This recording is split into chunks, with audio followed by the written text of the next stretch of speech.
Hürmetlik vatandaş, endi siz bilen birge bir işki cümleden muhakeme kılaylı. Karısak yakından bir söz ve ibarelerde matbuat ki yoki internet ki haber kılınayotgan haberning mavzularida ve maqolalarning mavzularida hatta tor bilimlarining mavzularida misal o'zgarish bo'layotadi. Bu özgürlükte umumi cihetten igellep ketkili bulması ama çoğunkur katlanmak güzel kendisel özgürlük buluvatıdır. Bir yerde nimeti yok başta bazıları Hazır Cumhurbaşkanı Partisi hükümeti olan Amerika Birleşik Devletleri işte devletin otları ki imzalanılan kilişimden ensire vatıdır diyen gepler vatıdır. Ensireşten sebeplerini kısa yani konkret aldık görüştük bitti. Bir yerde nime ensireşten asaslı Prezident Trump çünkü yol koyandı. Yol koysa kayıs çekti yol koydu. Ondaqda bu bir yıldan bir elip verilgan sodu uruştun neticesi şundaq bolandı. Başta nime dedik, istihbarın nime deydi? Bezdeydi bazı kilişimge. O iki devlet otlarısı imzalanan kilişimge Cumhurda özgürlük yani korulma karakterli islahat elip verişten ibaret bu mezmun bu kadar kilişim kirmeydiğen boldu.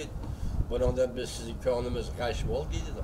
Ahırda nime dedi? Ahırdaki yana birlik siyasi nime dedi? 6. günü Prezident Trump ifade bildirip yoki fikir qaytarıp nime dedi? Biz iki devlet otlarısı yaxshi bir kilişim imzalaymiz ve yoki iki devlet otlarısı imzalaydigan kilişim yoktur. İstihbarının az sözüyle sözün selektosu ayada başlangan köngüldeki geçlik bir yani qaytadan yorup kelyotgan köngülni sizden aldığınızga taşlaydı ve yüzünüzün köngülü yorup geldi. Sebebi vatandaş, siz biz bilayotgan taqazza bilayotgan birli iş Amerika Qo'shma Shtatları Cumhuriyeti o'ttirisida Amerikaning besimi orqali Cumhuriyetda siyosiy tuzumni o'zgartirishga bir kuch Amerika bir kuch bo'lib Cumhuriyetga ta'sir ko'rsatishi mumkinmi degan masala ustida ketyapti. Çünkü biz aldığımızda yutib ketgan dunyoning haqiqatan shunday bo'lganligini taqdirda yillar Sharqiy Yevropada ve sobiq Sovetlar Rossiyasi ko'rib o'tdi. Vaqtim endi şunun hal qiliq shu paytga boshda aytdik bu 3 signal. Qatarlıqlar 2. signal. Tarixiy payt yetib keldi 3. signal deb sizlarga so'zlab keldim. Shunda paytda endi Amerika Qo'shma Shtatlar hukumati kayniga chekinarmi yoki boshqalar ansirgandagi da'vatimiz bu bizning gapimiz emas diqqat qiling vatandosh. Mesela Sezar'a şundan ansiraydiganligini bildirdi. Yani başka olimlar, mutaxassislarmi şundan ansiraydiganligini bildirdi. Zaten nima kelishim? Kelishim qanday imzolandi? Bugun 7 bo'lsa to'g'ri 20 kun qoldi.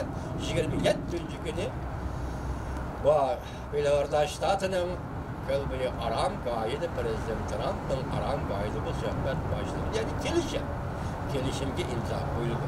Endi yuqorqilarga bizning anaqa ansirash ko'nglimizdan g'ash bo'lishi qatorliqlarga qo'shib, yana boshqa nuqtadagi mana bir 4 mavzuni vatandoshlarning o'zaro muhokama qilishi va o'ylab chiqishini tasavvur qilishini men topshirib, birinchi buni diqqat qilib, Jungo Amerikaga qadam yo'l qo'ydi. Jungo o'z iqtidorini yo'shiradigan davrga qaytib ketdi. Donfan yanlış Şerh gazeti 3. ayının 6. günü. İşte Prezident Trump iki devlet yaxshi kelishim imzalayalmasa iki devlet o'ttirisida imzalaydigan kelishim bo'lmaydi dedi. Yoki deb ko'rsatdi. 3. ayının 6. günü Tayvan merkezi agentligi. 3. Çünkü Amerika ittifaq tuzdi bu. Bu mavzuga diqqat qiling gibi. Çünkü Amerika ittifaq tuzdi bu. Prezident Trump Beijing'e telegramma berib, olamshumul hamkorlashmoqchi bo'ldi. Çünkü Amerika ittifaq tuzdi bu. Prezident Trump Beijing'e telegramma berib, olamshumul hamkorlashmoqchi bo'ldi. Gel kaçmış avazını hemmisi kırıp aldı bunu beni geçiremeden de. Prezident Trump Beijing'e telegramma berip alemşimol hamkorlaşmoqchi bo'ldi. Dünya cho'chib ketdi. Dünya degudek Jungo'ga qarab yuzlandi. Dünya cho'chib ketdi. Dünya degudek Jungo'ga qarab yuzlandi. Abduri yer şarı axbarat 3-nji ayının 7-nji günü şuta. Ben sizge bunu to'g'ri kelganda bu amaliy jarayonning nima ekanligi hozir sizga bana qarang'i bir taraf. Vatandaşım esingizda bo'lsinki, ayni chog'da sobiq Sovetlarning prezidenti Gorbachev, Amerika Qo'shma Shtatlarining prezidenti George Bush efendi bilan Malta aralada uchrashgan edi. Ondan keyin Helsinki'de uchrashdi. Shunaqa emasmi? Helsinki'de uchrashdi. Shundan keyin ve sobiq Sovetlar ve Sharqiy Yevropada o'zgarishni ko'rdik. Tarix her qanday vaqtda o'xshash holda bir takrorlandi qanda yoki g'ayri bir shaklda takrorlandi qanda. Buni hozir hukm chiqarish tez, lekin sotsializmni yaratgan Marksning bir jumla so'zi bor. Tarix ba'zida tragediyalik ravishda takrorlansa, tarix ba'zida komediyalik ravishda takrorlanadi. Demak, tarixning bir tarafi komediya, yana bir tarafi tragediya. Bugünkü. Hazır bu haberler karısınız değil mi deyiz mesela bir şey ise doğru bir tekep takmaz bunu görmedim geçiyorum. Ben bir şey çıktım. Çünkü Amerika ittifak düzdü mü? Prezident Trump Beijing'e telegramma verip alemşimol hamkorlaşmoqchi bo'ldi.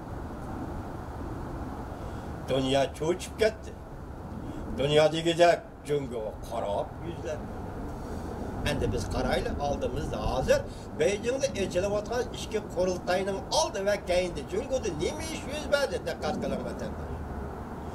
Biri meyli rast olsun, meyli yalgan olsun, biz Jungo'lukla aldamcı dedik. Sezir efendi dedi, biz hemen Jungo'luk aldamcı dedi. Hazır Sanpo efendi mi ne mi deydi aldamcılık. Sonra ya ticaret ya bilişim olmaydı. Fakat Jungo devamlı aldamcılık kılındı. Sanpo efendi yok oldu görmekte. Kandak bilişler katı hazır. Halk vekiller kurultayı. Chet el şirketlerinin meblağ seliş kanun layihəsini düzüvatıdı. Bunu maqullışı mümkün. Bu hem yol koyuldu. Şundakla biz Likoçan'ın dokuladını sizlerle hazır Liksiye sekreter tapıyorduk. Liksiye'de neymi dedi? Dedi emez. Hazır Liksiye'de 2000 Dungo'da yasaldı 2025 yıl plan emelde kaldı. Va, Jungo'lukning sözü bilen aytqani o'zicha Jungo'lukning g'ururi edi. Nima uchun deganda 5-avlod ilm-fan texnikasi orqali dunyoda Amerika Qo'shma Shtatlarini olib ketish. Har qanday texnika sohasida olib ketish. Dedik-ku, sanoat davlatiga emas, balki sanoatda qudrat topgan davlatga aylanish plani edi. Demak, bu plan bugun Likoçan'ın dokulatında eğizge elinmedi. Yani dokulatı eğizden kaldı degan gap. Bu Jungo için nimeden direk verdi? Amerika Qo'shma Shtatlarının Jungo işletken besimi nimeden direk verdi? Agar birinci qadamda biz nima dedi?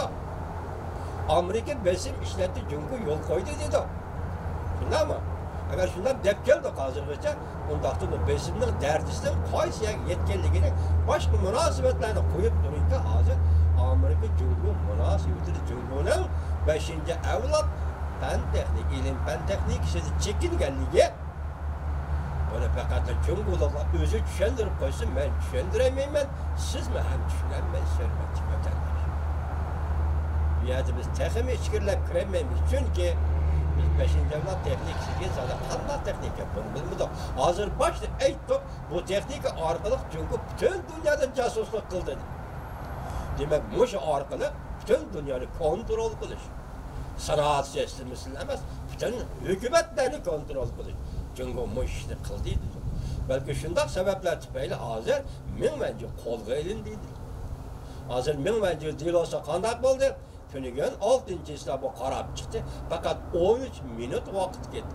Yana vaqtni o'zgartgan 5-ayning 8-kuni. Bununla münasebetli Cumhur hükümeti bayanat ilan kıldı. Siyasileştirdi Kanada, siyasileştirdi Amerika.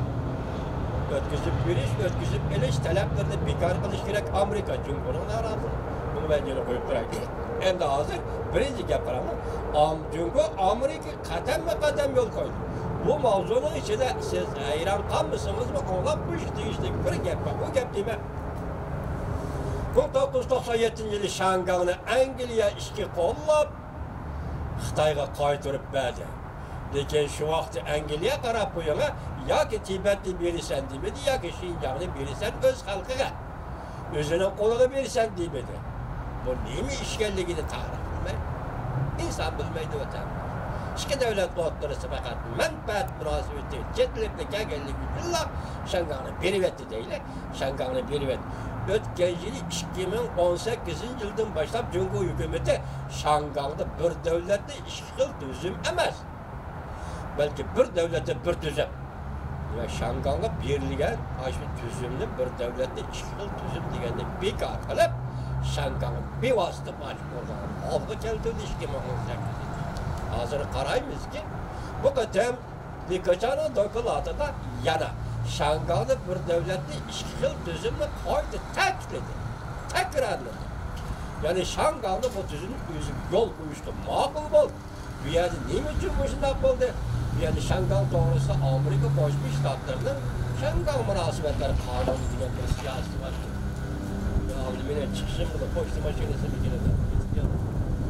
Kanunu var ki, şu kanun boyunca ikinci kademde Amerika Birleşmiş Ştatları tepkilerle ama sen eğizden çıkarıp koyup ne mi dedi? Biz Şangay'a bunu diyen Şangay müstakil başdüleş rayini diyen hep muamele kılmayız. Demek bundaqda Şangay Cumhur'un çoğun bir taraf kitapkan şehri bulmadan bolsa, müstakil başdüleş rayinde muamele kılmayız deb Amerika şundan muamele kılmadan bolsa, bu vaqtda Şangay'ın iqtisodiyoti ne bir balolar yetib kelishi mumkin? Demak, Cumhur